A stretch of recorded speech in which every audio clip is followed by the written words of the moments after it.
I 19F need to share my story because I can't keep this inside anymore. I've spent weeks debating whether to post this, but recent events have pushed me to finally speak up. This is about my sister, 18F, our parents, 45F, 47M, and how our family dynamic has been destroying my life since childhood. From my earliest memories, the contrast in how they treated me and my sister Olivia was stark and painful.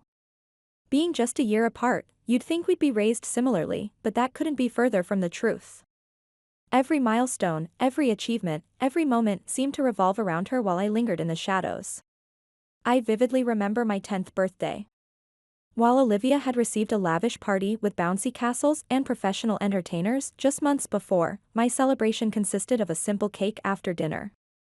"We're a bit tight on money this month," Mom had said, though somehow they managed to buy Olivia a new iPad the following week. The disparity went beyond material things. When Olivia spoke at dinner, our parents hung on her every word. When I tried to share my day, Dad would often cut me off with a distracted, "That's nice, honey," while scrolling through his phone. The weight of their indifference was crushing. The most frustrating part was the food situation.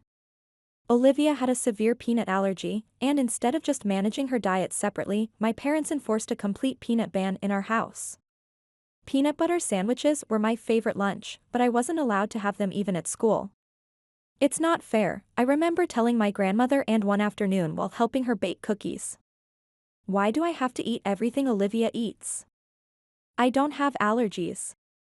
Grandma and was my sanctuary, the one person who saw me for who I was. Her warm kitchen became my refuge, a place where I could speak freely without fear of being dismissed or overlooked. "Your parents are making a mistake, sweetheart," she'd say, her wise eyes filled with understanding. "They think they're doing what's best, but they're not seeing how it affects you." I watched her measure flour into a bowl, the familiar motions comforting. "Yesterday Mom bought Olivia new dance shoes because she said she might want to take lessons, but when I asked to join the science club, she said it was too expensive." Grandma Ann's face hardened. "I've tried talking to your mother about this. Just last week, I told her she needs to treat you both equally, but Catherine."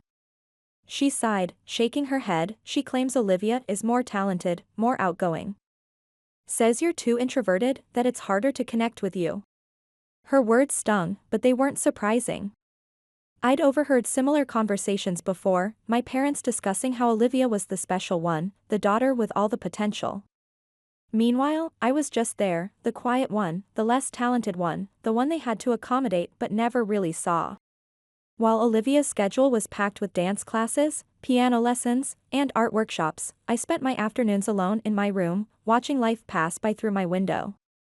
"Olivia has such natural talent," Mom would gush at dinner. "Her dance instructor says she could go professional someday." Dad would beam with pride while I pushed my food around my plate, invisible as always. But everything changed when I started high school. I joined the science club, and for the first time, I found myself in an environment where being analytical and thoughtful was valued. Mr. Harrison, our chemistry teacher, noticed my aptitude for the subject. When I correctly solved a complex molecular equation in my first week, he high-fived me in front of the whole class. "This is the kind of thinking we need here," he said, and I felt seen for the first time in my life. By junior year, I wasn't just excelling in science, I was standing at podiums, articulating arguments about climate change and social justice. People actually listened when I spoke. The shy girl who used to hide in her room was gone, replaced by someone confident, someone with opinions and the courage to express them. "Your daughter's presentation on renewable energy was outstanding," my debate coach told my parents at a school meeting. "She has a real future in scientific research if she wants it." I'll never forget Olivia's face that day, the way her smile tightened, her eyes narrowed. She wasn't used to sharing the spotlight, and my growing popularity at school clearly bothered her. The changes were obvious to everyone. People started stopping by my locker between classes. I was elected to the student council. Suddenly, I had friends who valued my opinions, who invited me to study groups and weekend hangouts. For the first time in my life, I felt like I belonged somewhere. That's when Olivia started her whisper campaign. "Mom, Dad," I heard her one evening, her voice dripping with fake concern. "I saw her behind the gym today with Tyler. And last week it was David from her debate team. I burst into the kitchen. That's a lie. I've never. Olivia wouldn't make this up, Mom cut me off. She's worried about you. These boys, these late-night study sessions, it's not appropriate. But I'm just. No more going out after 6 p.m., Dad announced. And we'll be monitoring your phone calls from now on. It's for your own good. What about my debate team meetings? My science club? You can participate in school activities, Mom said, but afterward, you come straight home. No exceptions. I looked at Olivia, who was hiding a smirk behind her hand. She'd won again, and we both knew it. My newfound freedom was being stripped away, all because of her lies. As we grew up, Olivia's antagonism toward me grew more pronounced. It wasn't enough for her to control my social life through our parents, she started targeting my belongings and the few friendships I'd managed to maintain despite the restrictions. One morning, I found my science project drenched in water, the careful calculations I'd spent weeks on bleeding into illegible smears. Another time, my favorite sweater, a birthday gift from Grandma, and mysteriously ended up with bleach stains. But the worst was what she did to my friendship with Ashley. We'd been close since freshman year, bonding over our love of biology and bad reality TV shows. Ashley was one of the few friends who stuck by me despite Olivia's previous rumors, but even she had her breaking point. How could you? Ashley confronted me one day at my locker, her eyes filled with tears. Olivia told me everything, how you write about Jake in your diary, how you're planning to steal him from me. Ashley, that's insane. I don't even have a diary, and I've never. But Ashley was already walking away, leaving me standing alone in the hallway. That evening, I cornered Olivia in her room. Why are you doing this? Why do you have to destroy everything good in my life? You're paranoid, she replied coolly. Maybe if you stopped obsessing over me and making up stories, you'd have more friends. I wanted to scream. Somehow, she always managed to twist things around, making me sound like the crazy one. And our parents, they never questioned her version of events. I thought things couldn't get worse, but I was wrong. Yesterday was Olivia's 18th birthday party.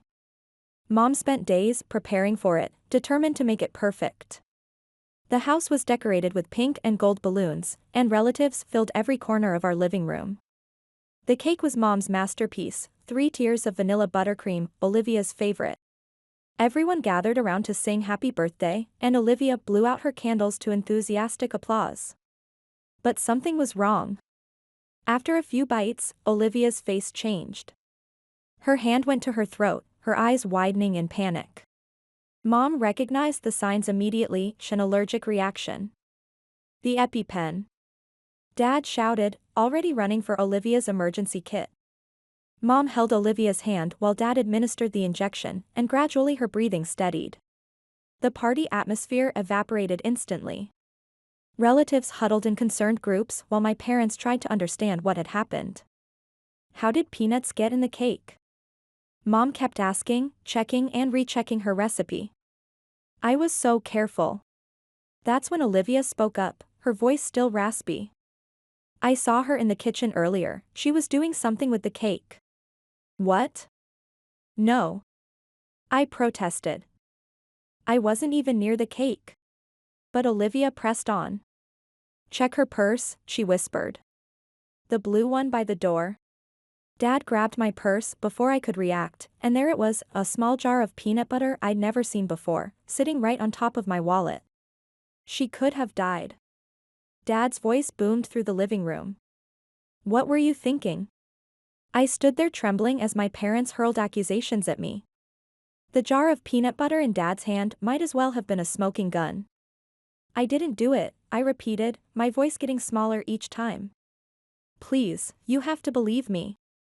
Olivia sat on the couch, an oxygen mask still near her face, but I caught the slight upturn of her lips. She was enjoying this, enjoying watching my world crumble around me. Our relatives shifted uncomfortably, whispering among themselves. Aunt Claire pulled her daughter closer as if I might try to poison her next. Uncle John wouldn't even meet my eyes. The only person who moved toward me instead of away was Grandma, and now wait just a minute, her voice cut through the chaos. Everyone needs to calm down and think about this rationally. Did anyone actually see her put anything in the cake? This needs to be properly investigated. Everything is already clear, Dad interrupted. Go to your room. We'll deal with this later. Now I'm sitting here, typing this on my phone, wondering what's going to happen next. I can hear my parents whispering behind closed doors. They've already locked away all the food and act like I'm invisible when we pass in the hallway. At school, word has spread quickly, people move away when I walk down the hallways as if attempted murder was contagious. I know Olivia planted that jar in my purse. I know she's behind all of this. But how do I prove it? How do I make anyone believe me when they've already decided I'm guilty? My hands are shaking as I write this. I need advice. What should I do? Update 1. First, thank you to everyone who commented on my last post. You were right, I needed to gather evidence and protect myself. But things escalated faster than I could have imagined. After 3 days of being treated like a criminal in my own home, I confronted Olivia again. I found her alone in her room, scrolling through her phone. You need to tell them the truth, I said, closing the door behind me. This has gone far enough. Olivia looked up, and the smile she gave me was chilling. You know what's funny, she said, setting down her phone. I've been planning this for months. The birthday party was just perfect timing. Something snapped inside me. Years of pent-up frustration, anger, and hurt exploded. I lunged at her, grabbing her shoulders. We crashed to the floor, knocking over her bedside lamp. The noise brought our parents running. They found us wrestling on the ground, both screaming. She confessed. I shouted as Dad pulled me off Olivia. She just told me she planned the whole thing. She planted the peanut butter in my purse. Stop lying. Olivia shrieked, crocodile tears already flowing. See? She's crazy. She attacked me. That's enough, Mom's voice was ice cold. Pack your things. We can't have you in this house anymore. What? No, please. You're dangerous, Dad declared. We'll call your grandmother. Either she picks you up by morning, or we're calling social services. I fell to my knees, begging them to listen, to understand, but their faces were stone. Olivia stood behind them, and through my tears, I could see her satisfied smile. Grandma and arrived at dawn, her ancient station wagon idling in our driveway as I loaded my hastily packed bags into her car. She confronted my parents one last time. What you're doing is despicable, she told them. You're choosing to believe a lie over your own daughter. Someday you'll realize what you've done, and it'll be too late. They didn't respond. They just stood in the doorway, Olivia between them, watching as Grandma drove me away from the only home I'd ever known. Living with Grandma Aunt has been like finally being able to breathe after years of suffocation. Within a month, she had legally adopted me, handled all the paperwork for my transfer to Riverside High School, and converted her sewing room into my bedroom. At Riverside, nobody knows about the birthday party incident or Olivia's lies. I'm just the new girl with good grades and a quiet smile. Slowly, I'm starting to make friends again, real friends this time, who don't have Olivia whispering poison in their ears. I've thrown myself into my studies with renewed passion.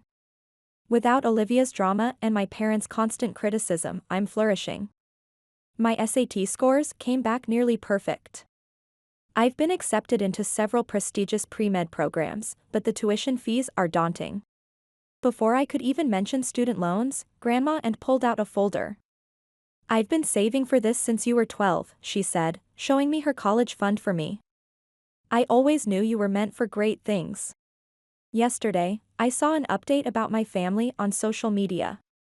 Mom's garden club award, Dad's bowling league victories, Olivia's job at a local retail store. I scrolled past them quickly, refusing to let their lives intersect with mine anymore. But here's the thing that's been eating at me. Last week, I overheard Olivia talking to her friend at the mall. I was there with my new study group, and they didn't notice me.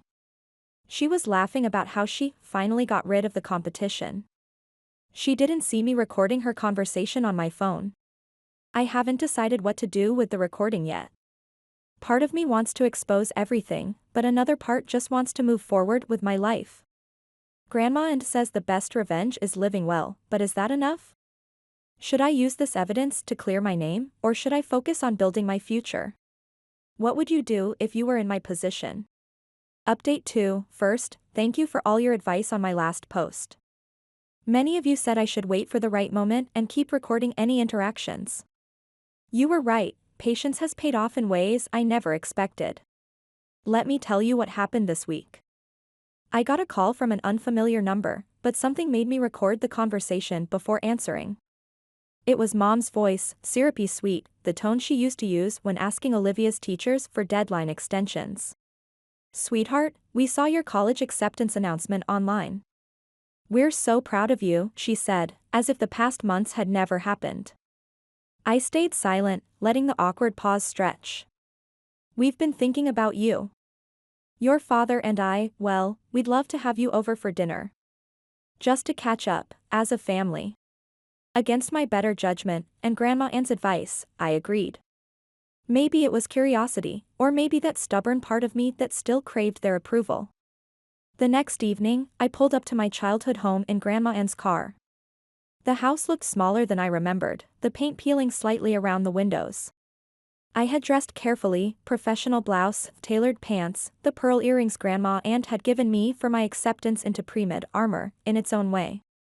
Mom opened the door before I could knock. You look so grown up, she said, moving as if to hug me, then seeming to think better of it.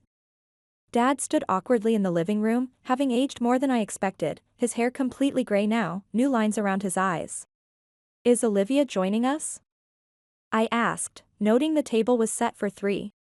Oh, no, she's busy tonight, Mom said quickly, avoiding my eyes. I made your favorite pot roast, she added, though it hadn't been my favorite since childhood. The entire dinner was a strange dance of forced smiles and careful questions. They asked about my college plans, about where I was living now.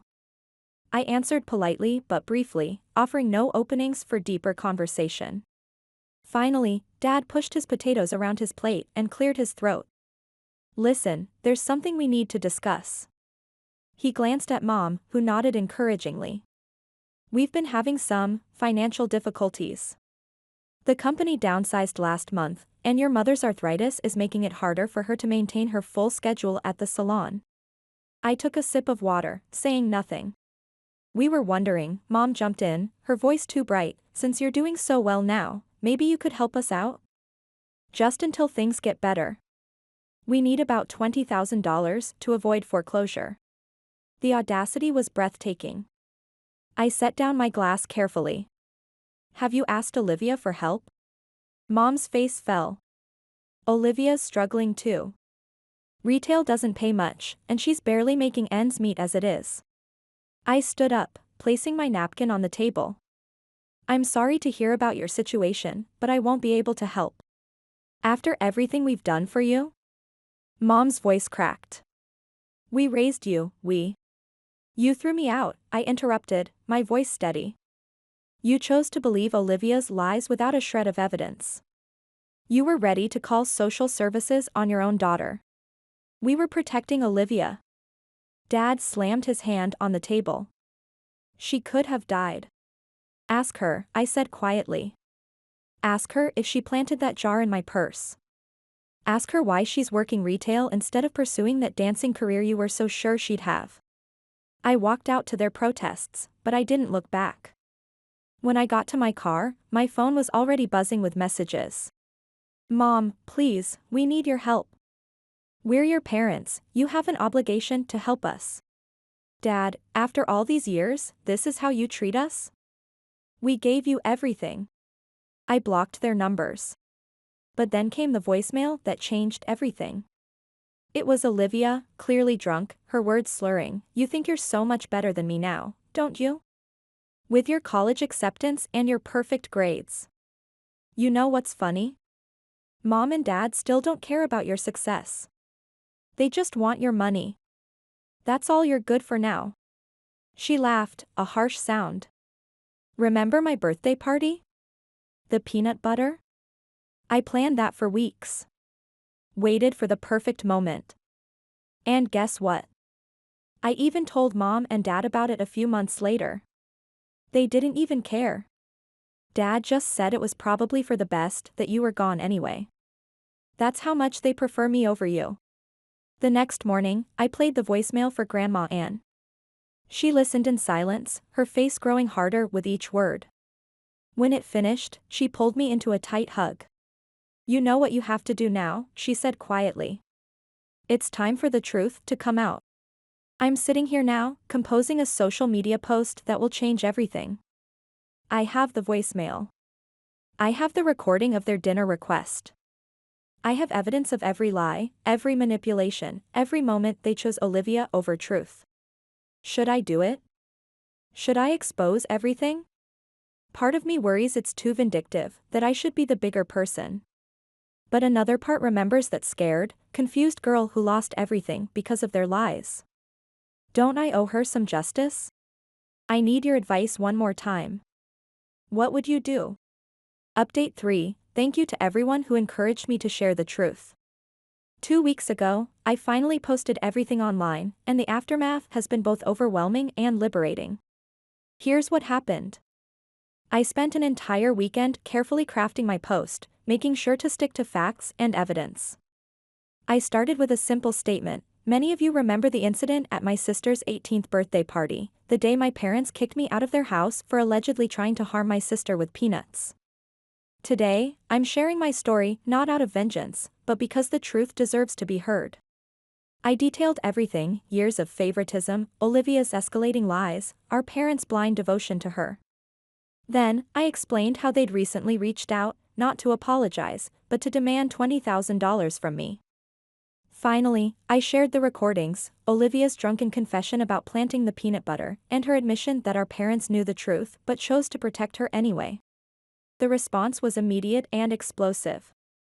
Within hours, my post had hundreds of shares and comments. Former classmates who'd shunned me started reaching out with apologies. Ashley, my old friend, sent a tearful voice message. I should have known better. I should have trusted you. I'm so sorry. Aunt Claire, who had pulled her daughter away from me at that fateful birthday party, wrote a lengthy public apology. I let fear and gossip cloud my judgment. I failed you as an aunt, and I hope someday you can forgive me. Uncle John called me directly, his voice thick with tears as he expressed his regret for believing the lies. Then came the angry messages from my family. Mom sent a barrage of texts. Take that down immediately. You're destroying this family. Dad left voicemails, each one more threatening than the last. We'll sue you for defamation. You have no right to share private family matters.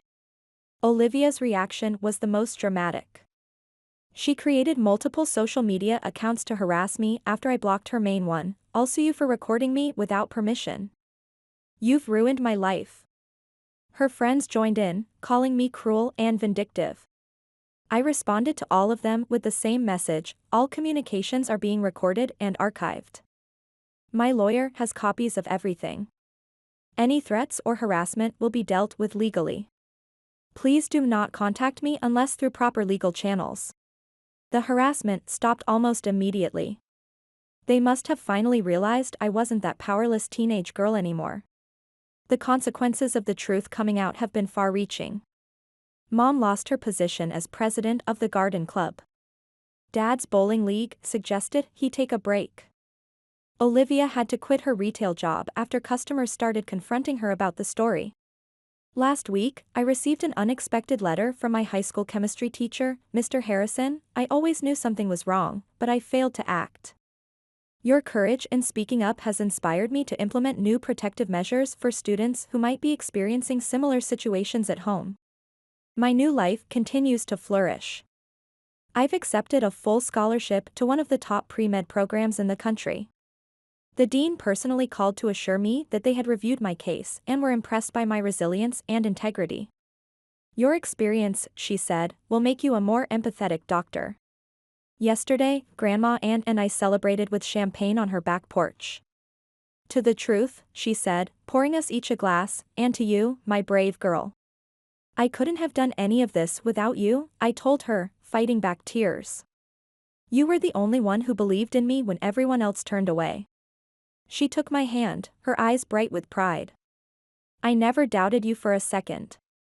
And look at you now, successful, strong, finally free of their lies. Do you think they'll ever admit what they did? I asked. Try to make amends? Grandma and shook her head. Some people would rather live with their lies than face the truth about themselves. But that's their burden to bear, not yours. She was right, of course. She usually is. My parents and Olivia chose their path long ago, just as I chose mine. They'll have to live with the consequences of their choices, just as I've built a life from mine. This morning, I received one last message from Mom. Please, can we talk? We miss you. We can explain everything. I didn't respond. Instead, I packed up the last of my childhood photos and donated my old clothes to charity. It's time to close this chapter completely. These days, I focus on my future in medicine, my friendships, and my relationship with Grandma and the one true parent I've ever known. The past doesn't haunt me anymore. I've learned that sometimes the family we choose is more valuable than the family we're born into. To everyone who supported me through this journey, thank you. Your encouragement gave me the strength to stand up for my truth. To those who might be going through something similar, document everything, find your support system, and never let anyone convince you that their lies are more important than your truth. This will be my final update. As Grandma and says, the best chapters of my life are still ahead of me, and I'm ready to start writing them. Last weekend, I found myself sorting through some old school papers in Grandma Ann's attic. Among them was a science fair project on renewable energy, the one that first showed me my potential. The blue ribbon was still attached, slightly faded but intact. As I held it, I realized something profound. That scared, doubtful girl who worked on this project has grown into someone she can be proud of. I've started volunteering at a local youth center, mentoring kids who come from challenging family situations. When they ask me how I stayed strong through everything, I tell them what Grandma Ann told me: your worth isn't determined by those who fail to see it, but by the truth you know about yourself. Sometimes people ask if I regret exposing everything publicly. I don't. The truth needed to be heard, not just for me, but for anyone else suffering in silence. We don't heal by keeping secrets, we heal by facing them head-on and choosing to rise above them.